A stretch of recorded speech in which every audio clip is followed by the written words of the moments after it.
Good morning, Philippines.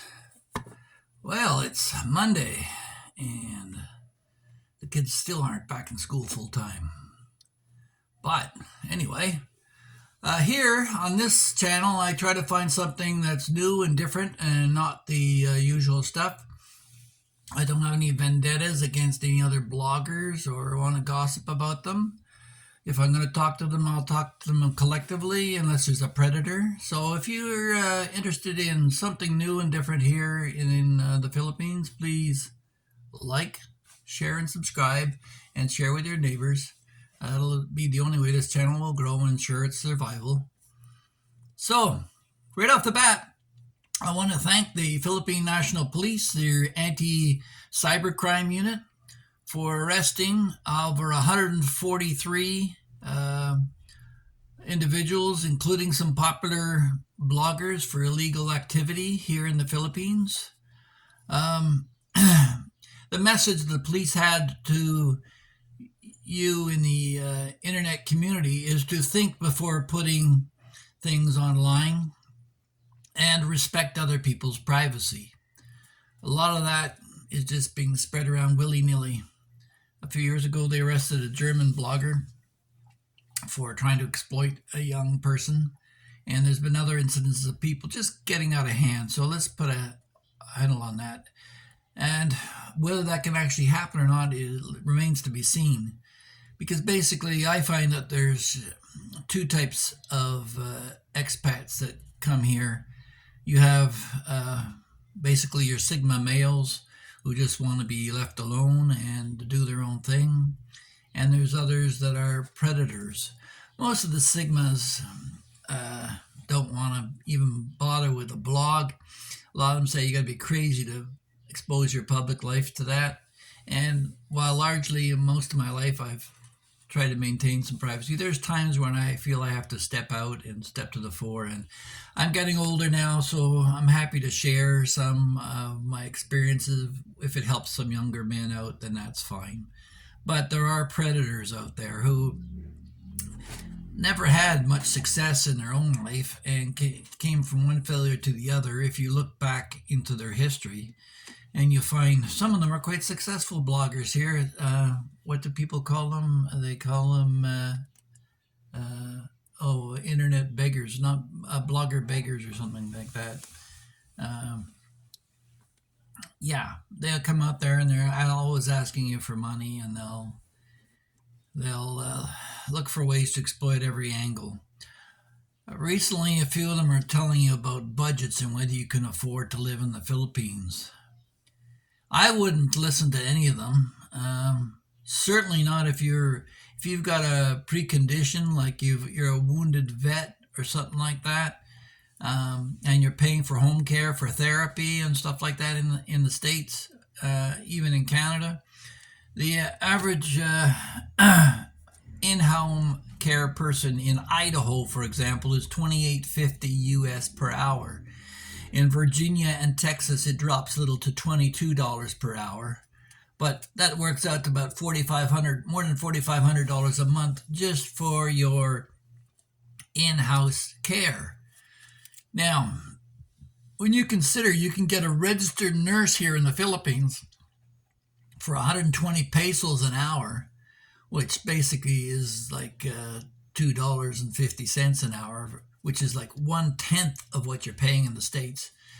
It doesn't make sense to try and struggle in America to deal with that. And maybe you may have doctor's appointments or whatever, but there's certainly qualified doctors here at St. Luke's and the Cebu doctors that can take care of that stuff. Not every hospital can, and nor should they, but there are good doctors here as there are everywhere else in the world. Not everybody wants to run to America and make their fortune. Some of them are quite happy living at home because it is more fun in the Philippines.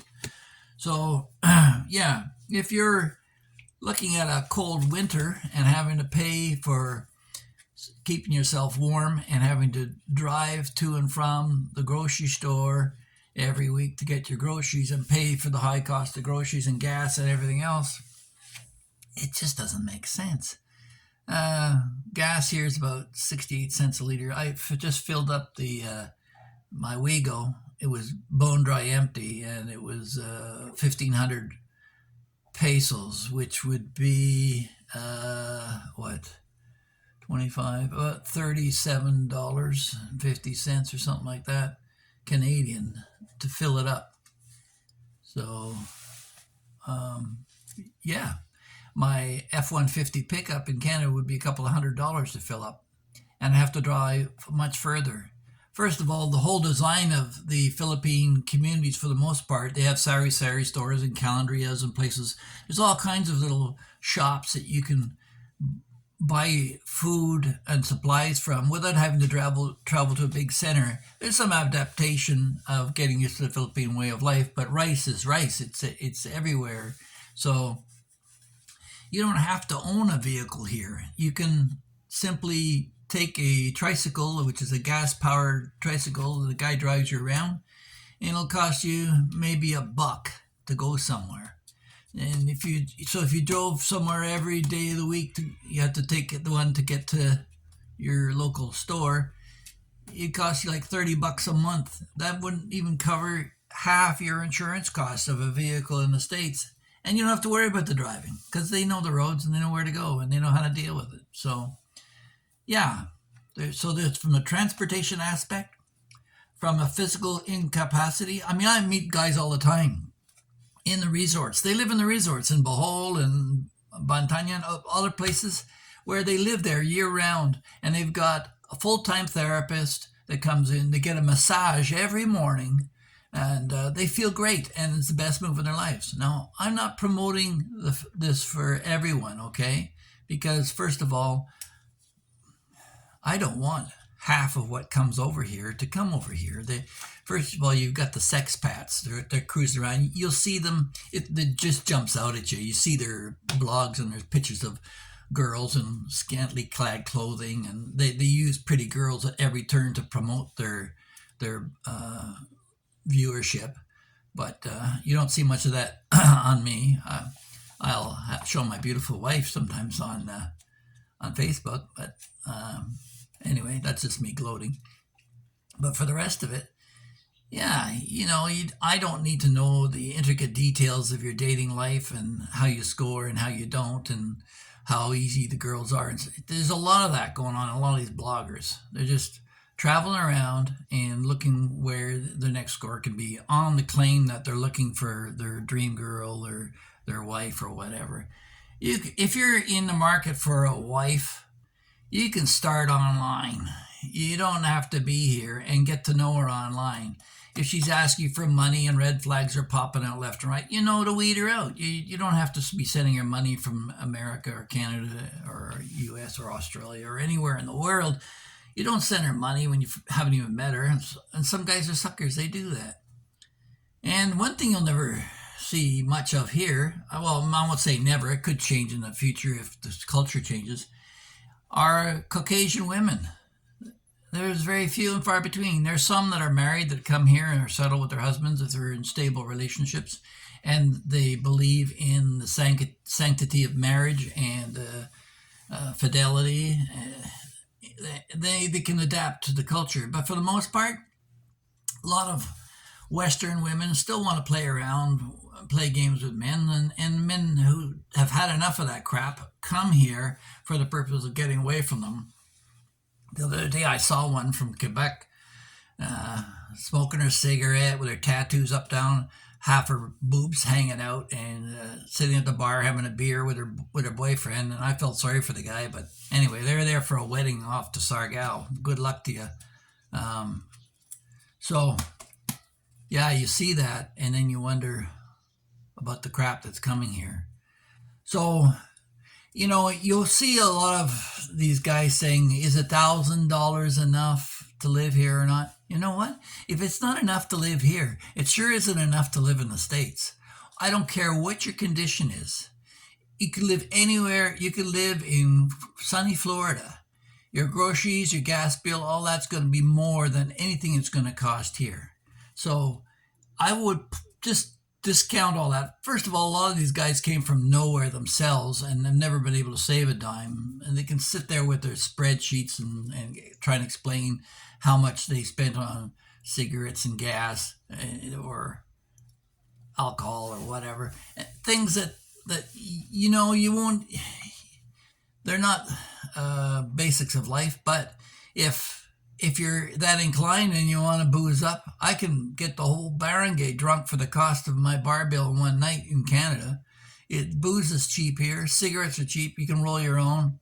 You can buy them uh, just off the streets, and yeah. So I'm kind of concerned that the wrong message is being sent here. People are coming here for the wrong reasons.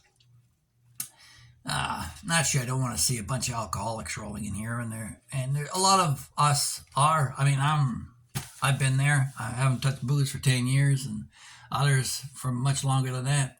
Um, I know one blogger, he hasn't had a drink in 23 years, and he's quite popular as well. Shout out to you, Sunshine Shoulders. But for the rest of it, uh, don't listen to the crap these guys saying you can't afford to live here. You can't afford to live in America. You can't, you don't have to own anything. First of all, there's no stigma here. You don't have to own anything here. You don't have to force yourself to buy a house or whatever. I did for my wife when we got married. That was it. But I mean, I'm not going to be investing anymore in here. Well, why should I put that pressure on myself? If I like something and I've got it, there's enough reserve in not spending the amount of money that I was in Canada that every month a little bit more accrues, and eventually if I want to buy a motorcycle or a car or whatever, the funds accumulate and they're there. But they would never be there if I was in Canada, because I'd be paying for not only just gas and the carbon tax and the vehicle and the vehicle's insurance and snow tires and winter clothing, and then you got the different seasons, and then summertime you're going to want to have your motorcycle, and wintertime you want to have your skidoo and or your boat or something like that. I don't need to buy a boat here. I can go and go island hopping for the day. I think we took the whole family. I think there was 28 of us, and we had a suckling pig. It's called a lynchon, brought on board. Kids, grandparents, parents, all aunts and cousins, and a whole bit. And I think the whole thing cost me like 6,000 pesos, which for would be $150 for the whole family all day long. And it's not anything extra for gas or food or anything. That's all inclusive. So can't do that in Florida. Can't do that in Idaho or Texas or anywhere else. So when people start spewing off their great wisdom about can you live for $1,000 in the Philippines, don't worry. If you're alive in wherever you are, the Philippines is one of the cheapest countries in the world to live in. Now, I mean, it's not all cheap. Of course, if you want to go drinking every night, that's going to cost you money. If you want to hit the bars every night, if you want to press the girls every night, it's going to cost you money. I've got a friend of mine over in Sargao who's waking up, beaten up sometimes, out there drinking and not being able to control himself. And he admits to it. But anyway, he's out there telling the world about it. At least he's honest. But there's others that aren't. And they're trying to pretend that they know better than you, that you should somehow listen to them, that they know things that you don't. If you're a man of the world and you've seen your life behind you, your kids are growing up, the wife, where's she? She's off with her girlfriends. You haven't talked to her probably in a year. What's the point of hanging on? I'm not saying divorce your wife, or I'm not saying to run away from your wife. I'm saying take a trip, go take a look, see what you want, and see if it fits in. But don't be bringing your problems here. And a lot of these bloggers do bring their problems here when they start pontificating and preaching to others about who and who cannot live here. You decide that yourself.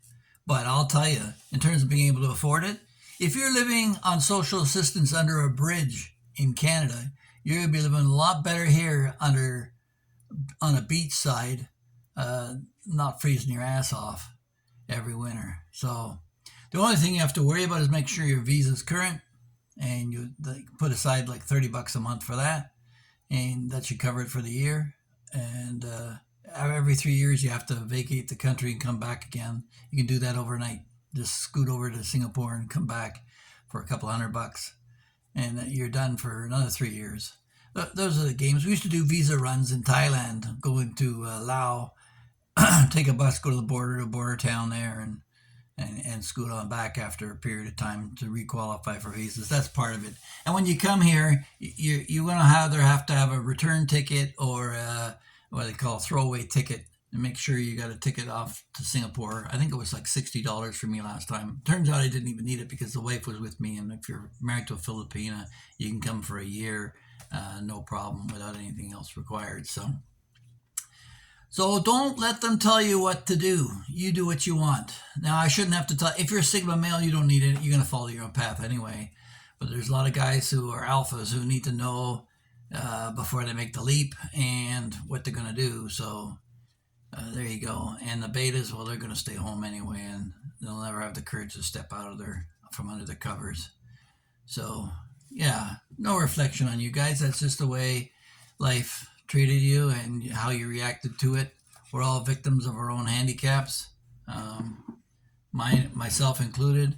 And one of the reasons I started this channel was, well, there were two main reasons. One of them was, the first reason was that one day I'll be dead, and my kids who've abandoned me won't ever have a chance to rebuild any relationship with their father once I'm dead. But if their curiosity comes up, they can always look this up online and see what it is. It's out there in cyberspace. And the other thing too is that I find a lot of young guys come to me and ask me for advice about relationships and stuff like that, which I won't share over here. There's no blanket answer. But if somebody has a question and I want to know about it, and the young ladies, if you're looking to know what is different, I suggest you have a chat with the Filipina P. She commands a lot of respect. She's professional, and she doesn't mince any words. She'll give you the truth. So that's it for this one. I've speed on long enough. It's double what I like. I like to keep them under 10 minutes. We're at 17 minutes and 15 seconds. So please, big thumbs up. I could use the help to keep the channel going, and subscribe. I notice that there's like 4 times as many people who are repeat viewers who are still hesitant to subscribe. Well, take a look at the content below. There's, like I say, over 350 different videos of different times over the last 15 years that I've bring forward. So I've been around YouTube for a long time. I just never activated the channel until just 2 months ago. So until next time, we'll pack it in at 18 minutes, and we'll talk to you in the next one. Bye-bye for now.